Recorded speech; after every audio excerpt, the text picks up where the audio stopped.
गम उठाने के लिए मैं तो जिया जाऊंगा।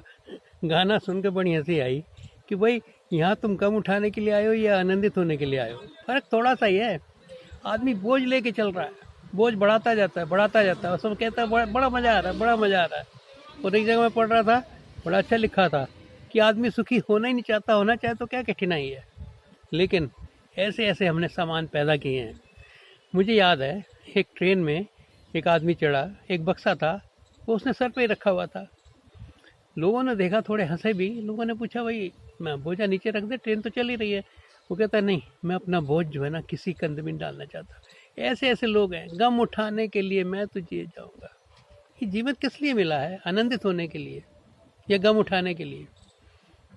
लोग कहते हैं शादी करो या ना करूं। एक आदमी ने पूछा गुरु से, मैं शादी करूं या ना करूं? गुरु ने कहा कर ले, क्योंकि वो जानता था गुरु की इतनी तकलीफ है। उसकी वाइफ ने तो उसका सत्यानाश किया हुआ था, जीना हराम किया हुआ था। तो उसको यही था, गुरु कहेगा ना कभी नहीं करियो। लेकिन गुरु ने कहा भाई कर ले शादी, क्या दिक्कत है इसमें? वो कहता है लेकिन आप, कहता मुझे छोड़, देख शादी कर ली, अगर अच्छी बीवी मिल गई तो आनंद करेगा, और ना मिली तो मेरे जैसे गुरु बन जाएगा। तो दोनों तरफ फायदे ही फायदे हैं। हम लोगों ने हंसी मजाक में जीवन नहीं लिया। हम लोग कहते हैं कि हमें और बोझ चाहिए।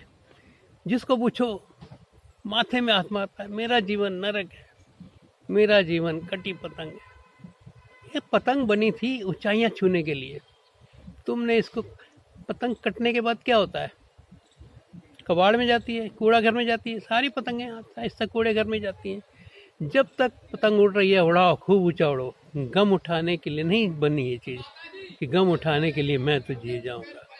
मुझे बड़ा अच्छा लगता है जिस वक्त देखता हूँ दुखी आदमी को देखता हूँ ना, तो मैं उसकी हिस्ट्री जब पढ़ता हूँ तो साफ लगता है कि दुख खुद ही पैदा किए हैं, भगवान ने आगे नहीं पैदा किए। बाद में हम कहते हैं हमारे प्रारब्ध में, हमारे कर्मों में है, हमारा ये है। नहीं नहीं, उसने तुम्हें बुद्धि भी तो दी है ना। एक आदमी कह रहा था कि भाई जो होता है वही होता है। अगर मैं सामने चलते हुए ट्रक के सामने खड़ा हो जाऊंगा, तो उसने कहा भगवान ने बुद्धि भी तो दी है ना, बुद्धि भी दी है कि ट्रक आ रहा है, इतनी तेजी से आ रहा है, तो हट जा।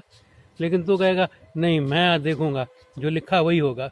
होगा क्या? सत्यानाश होगा, मर जाएगा, और अपनी इसी धारणा को लेके जीवन जिएगा। ऐसा कैसे कैसे लोग जो है उन्होंने बनाया हुआ है। अब जिससे दुखी होता है तो आदमी जाता कहाँ है?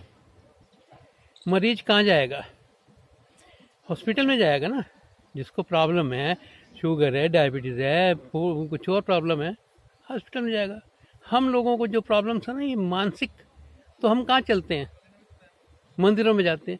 मंदिरों में शिकायत करने जाते हैं ना, भगवान तूने ठीक नहीं किया।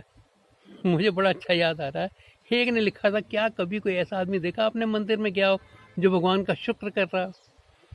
शिकायतें ही शिकायतें लेके पहुंचते हैं हम। मरीज है ना, हॉस्पिटल में जाएंगे ही जाएंगे। इतना आनंद है जीवन में, ये फूल खिल रहे हैं, तितलियां उड़ रही हैं, इसे नहीं देखने की फुर्सत ना हमें।